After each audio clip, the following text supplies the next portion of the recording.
Rappreżentanti ta' unions ta' min ħaddem u tal-gvern li flimkien jiffurmaw il-Kunsill għall-Iżvilupp Ekonomiku u Soċjali iltaqgħu fil-Kurja tal-Arċisqof biex jiddiskutu id-drittijiet tal-ħaddiema f'Malta mal-isqfijiet Charles Cicluna u Joseph Gallia Kurmi.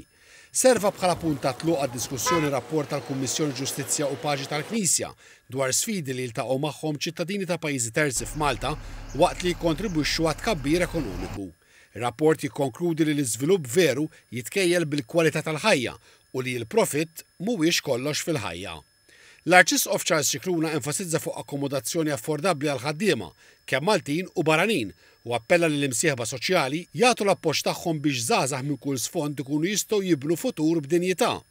Semma bħala eżempju ta' kif dialogu miftuħ jista' jwassal għal inizjattivi ta' ġita nazzjon it-twaqqif xi żmien ilu bejn il-Knisja u l-Istat tal-Fondazzjoni għall-Akkomodazzjoni Affordabbli illi toffri soluzzjonijiet ta' akkomodazzjoni bi prezzijiet aċċessibbli għal persuni bi dħul baxx u medju.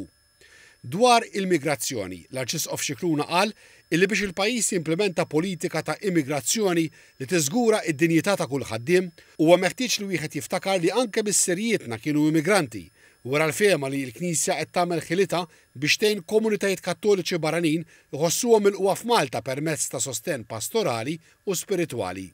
Is-Segretarju Parlamentari għad-Dialogu Soċjali Andy Ellul qal li l-Gvern ħad diversi miżuri li juru li jemmen fil-ħiliet ta' kull ħaddiem, irrispettivament miċ-ċittadinanza tagħhom.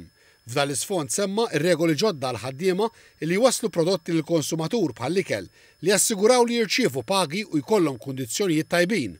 B'referenza għall-aġenziji tax-xogħol li jissemmew fir-rapport tal-Knisja, Dr. Ellul spjega li l-Gvern ara fi kien hemm bżonn qafas regolatorju biex operaturi serji jitħallew ikattru l-ġid. F'dan l-isfond fakkar li s-sena li għaddiet twettqet riforma industrijali li bija hija meħtieġa liċenzja valida biex aġenzija tax-xogħol taħdem u pien joħroġ għal min jabbuża.